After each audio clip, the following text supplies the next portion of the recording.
A city is burning, not from accident, not from war as you understand it. Something 15 feet tall moves through the flames, its silhouette wrong. Too broad, too fast, jaw unhinged in a scream that shakes masonry loose from walls. Women are running, children are nowhere. And the thing that is destroying everything? It was someone's son. Stop, rewind, before the fire, before the giants, before the blood. You think the most dangerous thing the devil ever did was lie? What if the real weapon was the truth? Just given too early, to hands that didn't know what they were holding? The most dangerous thing in the universe is not a lie. It is a truth given to the wrong hands at the wrong time. 200 angels made a pact. They brought humanity gifts. Every single gift was a catastrophe. By the end of this video, you will understand why God wept over his own creation, and why the pattern that triggered the flood is running right now on a device in your pocket. If that sentence unsettles you, good. Stay with me. Genesis 6:1. Men began to multiply on the face of the earth. The text is quiet about what comes next, almost gentle, as if Moses is letting you see what was lost before he tells you how it was taken. Picture it. Golden harvests bending under their own weight.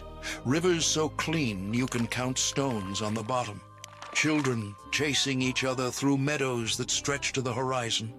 Humanity is young, beautiful, completely unaware of what is descending toward them. The shepherd pushes a seed into dark soil with his thumb. Good earth, warm from the sun. He packs it gently, waters it from a clay jar, watches the first pale shoot break through days later. This is how knowledge is supposed to work. A seed, good soil, time. Roots grow before the branches do. Wisdom holds the weight of what you know. Remember this image, it will darken. Now, Genesis 6:2. The sons of God saw that the daughters of men were beautiful. That phrase, sons of God, in Hebrew, Bnei ha-Elohim. And here is where most people get it wrong. This exact phrase appears in Job 1:6, where the Bnei ha-Elohim present themselves before God's throne, and Satan is among them. It appears again in Job 38:7, where the Bnei ha-Elohim shout for joy at creation before any human exists. In both cases, it unambiguously means angels, not the line of Seth, not righteous men marrying unrighteous women. Jude 1:6 confirms it, angels who did not stay within their own domain. This was not a story about human intermarriage. This was an invasion. The shepherd is walking home at dusk. His daughter rides on his shoulders, pointing at the first stars appearing over Mount Hermon. He does not know that mountain's name will become synonymous with a curse. He does not know what is about to land on its summit. 1 Enoch, chapter 6. Semyaza leads them. 200 watchers. Angels assigned to observe humanity, not to touch it. They descend to the summit of Mount Hermon. And here is your modern bridge. Mount Hermon still stands today. You can find it on Google Maps on the border of Syria and Lebanon.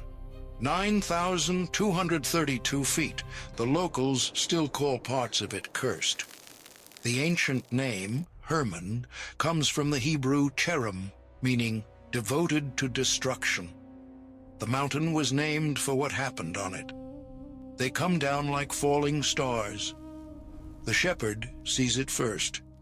Points of white light streaking from the heavens, not burning out like meteors, but slowing, curving, converging on the summit. The air changes. The wildflower scent of the meadow vanishes, replaced by something sharp. Ozone, electric, like the air before a lightning strike. His daughter buries her face in his neck. He cannot move. His bones know something his mind has not caught up to yet.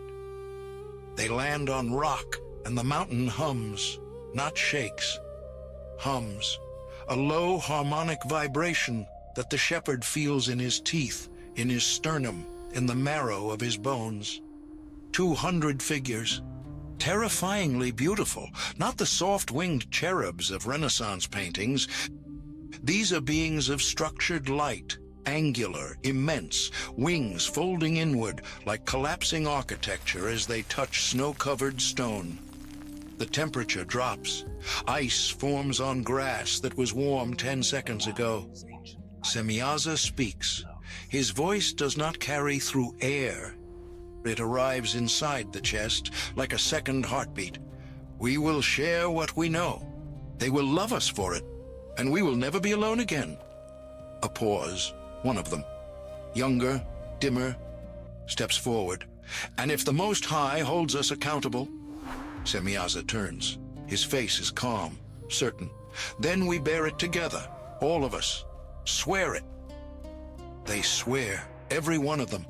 The oath binds like chain, and in Semyaza's hands. Something glows, faint, pulsing. You cannot see what it is, not yet. Only its light, leaking between his fingers like something alive trying to escape. The shepherd backs away. 1 step, 2. He pulls his daughter close and descends the slope in the dark, stumbling over roots he has walked 1,000 times. Behind him the summit burns white. He does not look back. He does not need to. He can feel it. The way you feel a door open in a room you thought was sealed. Something has entered the world that was not here before, and it is not leaving. This was roughly 3,000 years before Moses would write down what happened here. The memory was so devastating that every civilization on Earth, Sumerian, Greek, Hindu, would preserve some version of it. Beings descending from the heavens, forbidden unions, giants born from the wreckage. The story would not die because the consequences would not die. Look at his face. This is the last moment of an innocent world. Tomorrow the teachers come down from the mountain. Tomorrow the lessons begin. And you already know how this ends. You saw it in the first 5 seconds. A city burning. A giant in the flames. What you do not yet know is what they taught. And that is where the real horror lives. The forge glows like a second sun. Azazel lifts the blade, the first blade ever shaped by intention, and turns it in the firelight. Polished bronze catches amber and throws it across the faces of 30 humans who have never seen metal bend to will. First Enoch 8:1 names him directly. Azazel taught men to make swords and knives and shields and breastplates. He holds the weapon out. His voice carries the tone of a father handing his child a gift. Hold it here. Feel the balance. This is not stone. This will not break.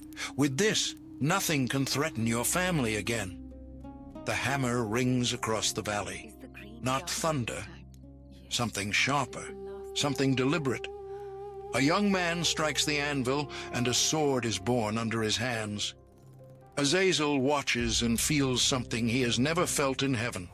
Pride, not worship, not obedience. The intoxication of being needed.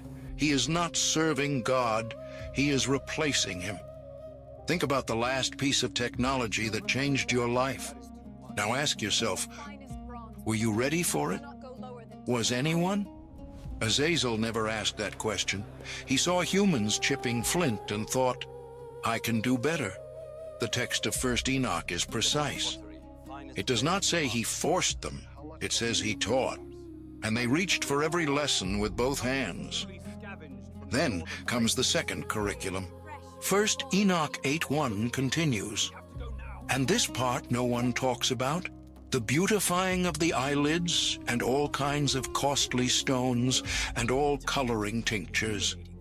Azazel teaches women to paint their faces, to cut and polish gemstones, to adorn the body as a weapon. A woman tilts her chin upward as coal lines her eyes, the scratching sound intimate, almost sacred.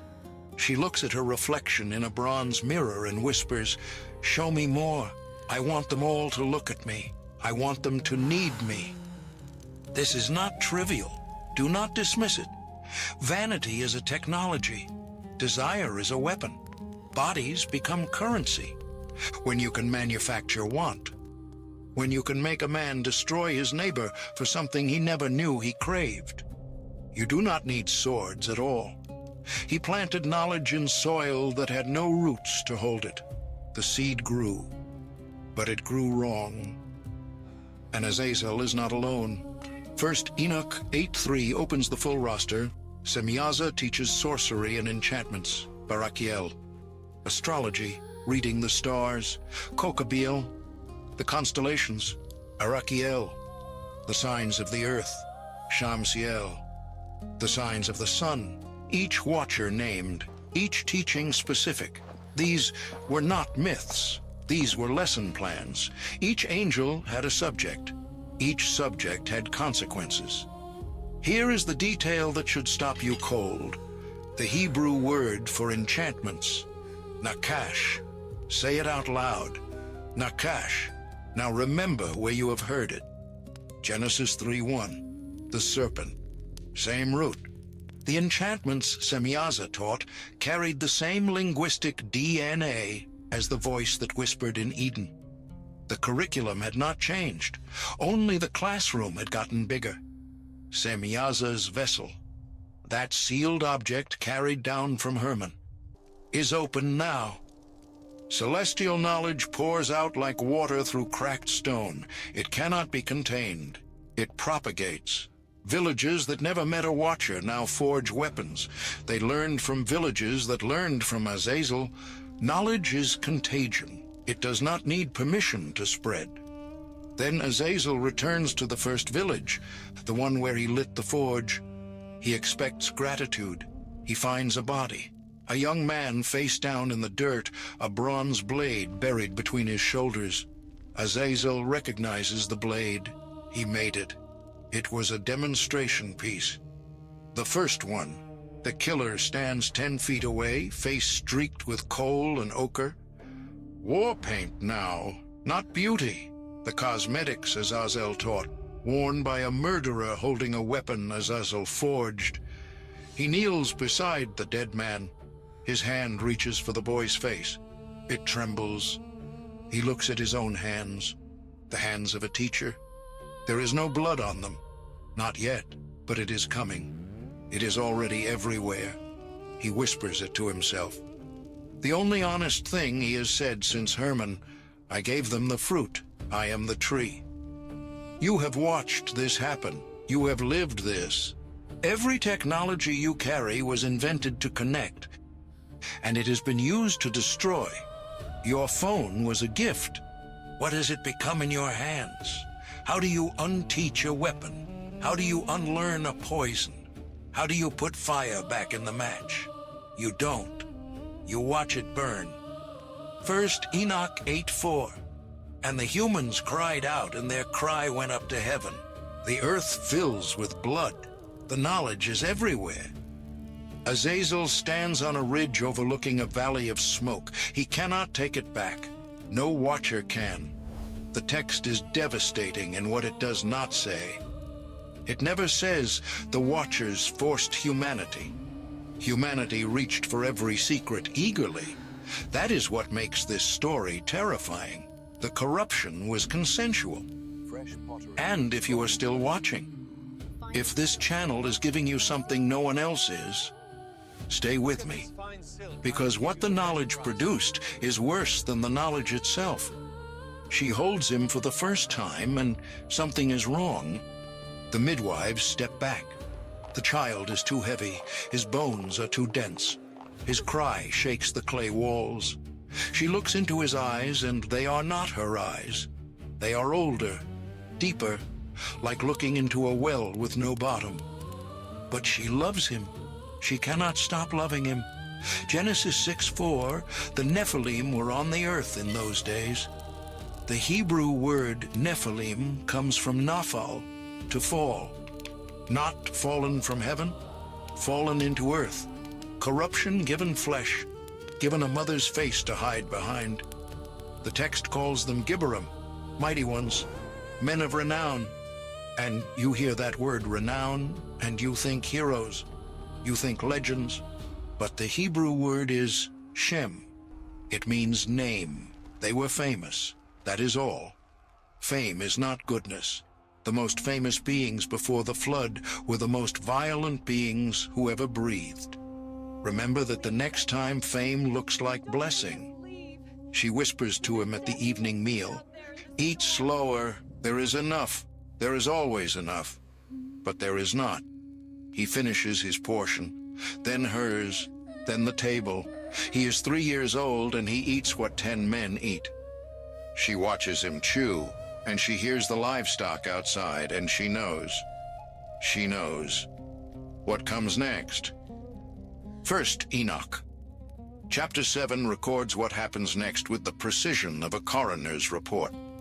They consumed all the acquisitions of men, and when men could no longer sustain them, the giants turned against them and devoured mankind. He outgrows the house. She watches him tear the door frame wider with his bare hands, casually, the way you would brush aside a curtain. He outgrows the village. The livestock vanish. The grain stores collapse under his reaching. Then the text does not flinch, and neither will I. She covers her daughter's eyes. That is the detail that breaks me. Not the violence, the covering. Because a mother who covers her child's eyes has already seen what is coming and decided she cannot stop it. She can only choose who else has to witness it. Remember the seed? The shepherd in section 1 planted a seed in good soil and watched it grow. Knowledge as seed, wisdom as soil. Now look at what that seed became. A dark, twisted tree, roots cracking stone, growing too fast, branches reaching like grasping hands. No structure, no restraint, just growth. Endless, hungry, monstrous growth. Knowledge without wisdom is not a garden. It is a tumor. Now, here is where it gets strange. In 1948, Bedouin shepherds stumbled into caves near the Dead Sea. You can visit these caves today. Qumran, just off Route 90 in the West Bank. Inside, they found scrolls that had been sealed in clay jars for over 2,000 years. Among them was a text scholars call the Book of Giants, Dead Sea Scroll, fragment 4Q530. And this text contains something no biblical manuscript preserves, the Nephilim's own perspective. They had dreams, and they were terrified. A Nephilim giant lies on his side in the dark. His eyes are open. He has dreamed of water that covers mountains, a garden submerged, a tablet of judgment with names he cannot read but knows are his. He wakes shaking. He is 50 feet tall, and he is shaking. They send one of their own, Mahaweh, to find the prophet Enoch. The message is desperate, formal, the voice of someone who already knows the answer but cannot stop himself from asking. The giants have dreamed of water that covers the mountains. They ask, "Is there mercy for those who did not choose their own blood?" That is what Mahaweh carries to Enoch. And the answer comes back. No, no mercy. Not for them. The Nephilim sent a messenger to ask God for forgiveness. The answer broke them, and it should break you too. Because you are living in the same pattern, receiving knowledge you did not earn, power you cannot govern, growth without roots. Genesis 6:11. The earth was filled with violence. The Hebrew word is kamas. It does not mean random violence. It means violent injustice. Cruelty is system. Cruelty is economy. Cities ruled by Nephilim warlords. Humans kept as livestock. Markets trading flesh. The paradise from the beginning of this story is gone. The same meadow where the shepherd's daughter wove wildflowers. Same angle. Same framing. The flowers are ash. The grass is blood. The sky that was golden is the color of a bruise. Everything that was beautiful is still recognizable. And that is what makes it unbearable. Genesis 6:6. This may be the most devastating verse in the Hebrew Bible. And the Lord was sorry that he had made man on the earth, and it grieved him to his heart. The Hebrew for grieved is yetatzev. It is the same word used for the pain of childbirth. God is in labor pain over what his creation has become. This is not an angry deity reaching for a weapon. This is a parent doubled over, gripping the edge of something, unable to breathe. The mother understands. She made something. She loved it. It became something she cannot save. Have you ever given someone everything? Every advantage, every tool, every opportunity, and watched them use it to destroy themselves? That ache in your chest that has no name? That is what God felt. That is what the text says. Not anger first, grief first, always grief first. The end of all flesh has come before me, for the earth is filled with violence through them. God speaks to Noah. The decision is made, not in rage, in sorrow that has exhausted every alternative. The mother stands in rain that will not stop. She holds her human daughter against her chest. Her Nephilim son towers above them both. 40 feet of bone and muscle and borrowed heaven. And for the first time in his life, he is looking at the sky with fear. She has to choose. She reaches for her daughter. She turns. She walks, and her son watches her go. What do you do when the gift becomes the curse, when the knowledge becomes the weapon, when the child becomes the monster? You grieve, and then you act. Light moves first. Not an army, not a legion, just light. White and absolute, cutting through the smoke of a ruined world like a blade through cloth. Azazel does not run. He cannot. The light finds him in his forge, surrounded by the weapons he taught humanity to build. 2 Peter 2:4 records the sentence with devastating economy. God did not spare angels when they sinned, but cast them into Tartarus and committed them to chains of gloomy darkness. Tartarus, not Sheol, not Hades. The Greek is specific. A prison beneath the underworld. Even the abyss has a basement. His wings, those radiant wings that caught the light when he descended on Hermon, are seized, bound. The chains are not metal as you understand metal. They grind against angelic flesh with a sound like tectonic plates shifting, a frequency that vibrates in the marrow. First, Enoch 10:4 gives the coordinates. Bind Azazel hand and foot and cast him into the darkness. Make an opening in the desert and cast him therein. Place upon him rough and jagged rocks. The desert of Dudale, a hole in the earth, jagged rocks piled on top like a cairn for something that refuses to die. He is dragged downward, not into a cell, into geology. The desert floor opens, not like a door, but like a wound. And Azazel disappears into the dark beneath the earth. Rocks crash closed above him.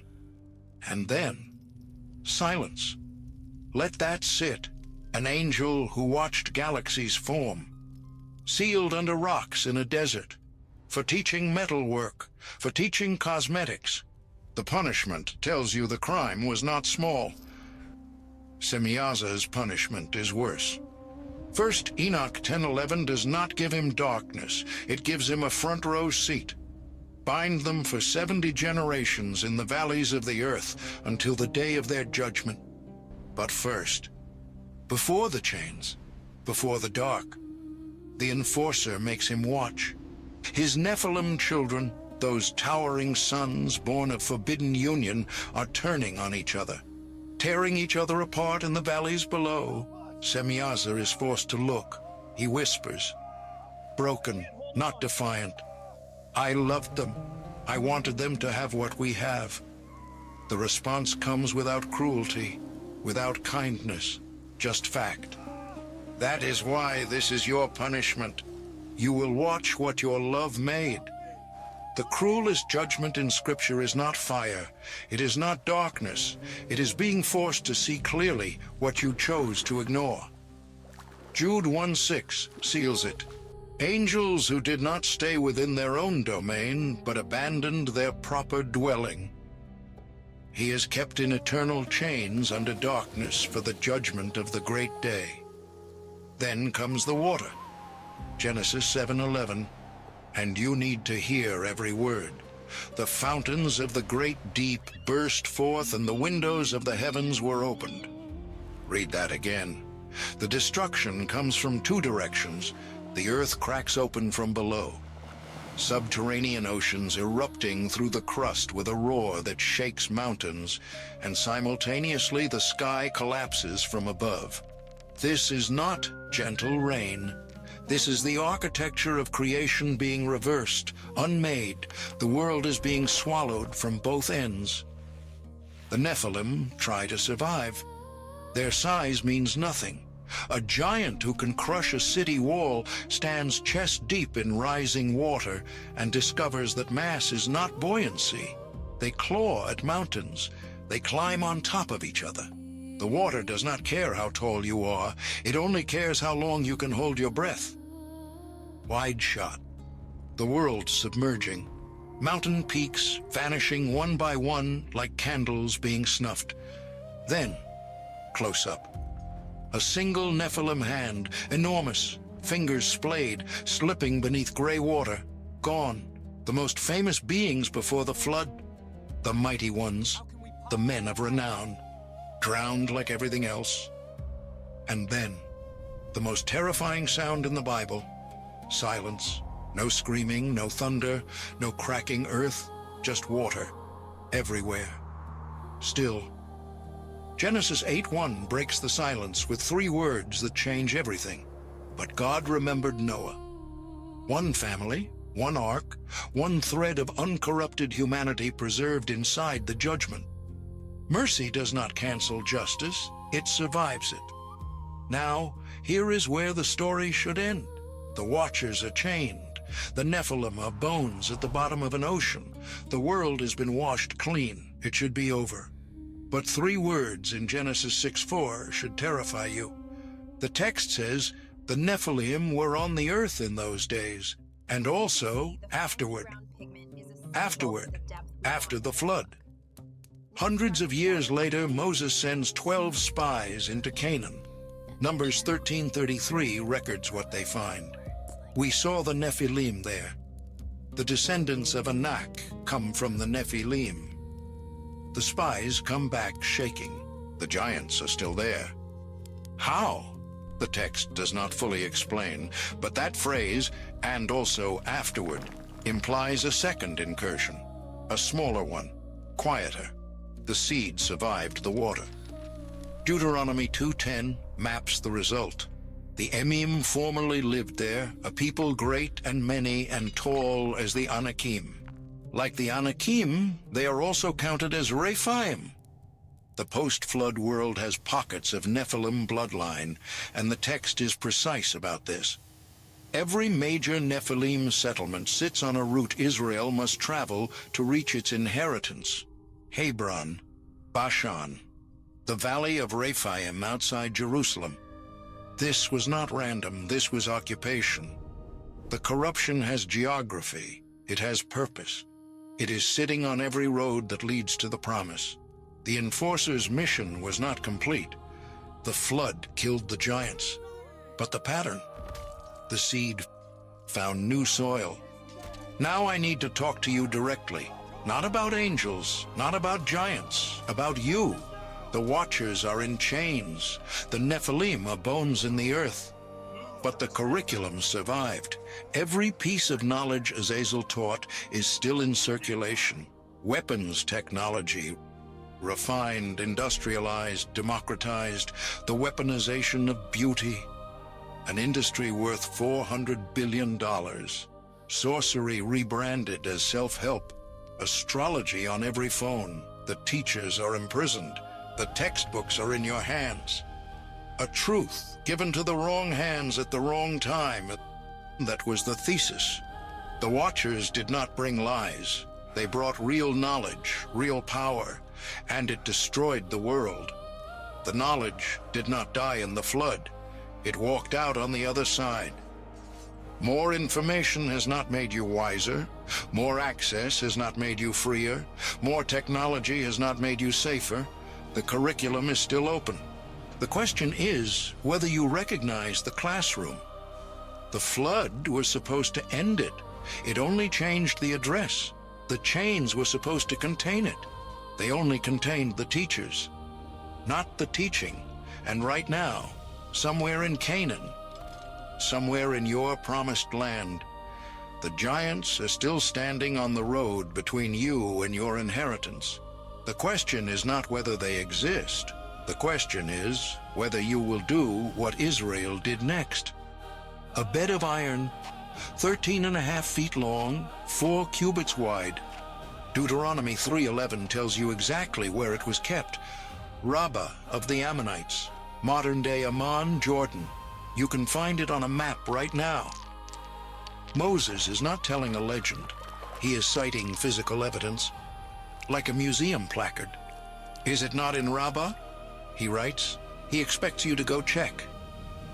Og, king of Bashan, the last of the Rephaim in the Transjordan. No wooden frame could hold him. So they forged one from iron. Israel meets him at Edrei, and the giant falls. But the bloodline does not die with him. It never does. Joshua drives them out city by city. The valley of Rephaim, the Anakim in Hebron, and then Caleb, 85 years old. Joshua 14:12. He looks at a mountain full of giants and says 3 words that have no business coming from an old man's mouth. Give me this mountain. He takes Hebron from the Anakim with his own hands. But one bloodline persists, the Philistine cities. Gath, Gaza, Ashdod, remnants of the Rephaim hiding in plain sight. Generations pass, and in Gath a champion rises. Over 9 feet tall, armor weighing 125 pounds, a spear shaft like a weaver's beam. Goliath was not a random tall man. He was a Rephaim, a remnant of the Nephilim bloodline that survived the flood, survived Joshua, survived Caleb. He was the last echo of Mount Hermon. 2,000 years of corrupted seed still bearing fruit in the valley of Elah. And the entire army of Israel is afraid to face him.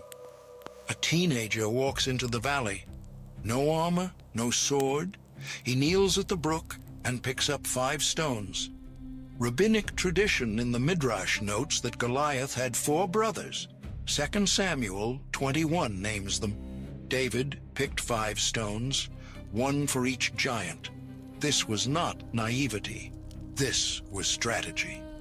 He came to finish a war that started on a mountaintop before the flood. He looks up at the giant, and he speaks, not to Goliath, but through him, to every principality that thought corrupted, flesh could outlast the living God. You come with sword and spear. I come with a name. Let us see which one breaks first. The sling whips. You hear it before you see it. A whistle cutting the air like a blade. The stone hits, and the giant, the last visible heir of the Nephilim, hits the dirt. The thud is not something you hear. You feel it in your chest. The tree is cut down. Remember the seed from the beginning? The shepherd planting in good soil? The Watchers planted knowledge in soil that had no roots. It grew into something monstrous. Now the trunk is severed, but look closer. The stump remains. The roots are still in the ground, still alive beneath the surface. This was never just about giants. This was about what happens when a species receives power before character, knowledge before wisdom, tools before maturity. The Watchers gave humanity the secrets of heaven, and humanity used them to build hell on earth. The flood reset the board. The giants returned. God raised up giant killers, but the knowledge, the curriculum, was never destroyed. More information has not made us wiser. More technology has not made us kinder. More connectivity has not made us closer. More power has not made us safer. More knowledge has not made us whole. We are Mount Hermon. Again. Close your eyes for 3 seconds. Picture the last piece of knowledge that changed how you see the world. Now ask, did it make you more human or less? Did it bring you closer to God, or did it make you feel like you did not need him? That is the test. That has always been the test. The Watchers are in chains, but their lesson plan is the curriculum of the modern world, and you are enrolled. You are holding more forbidden knowledge in your pocket right now than the Watchers ever gave humanity. So what are you building with it?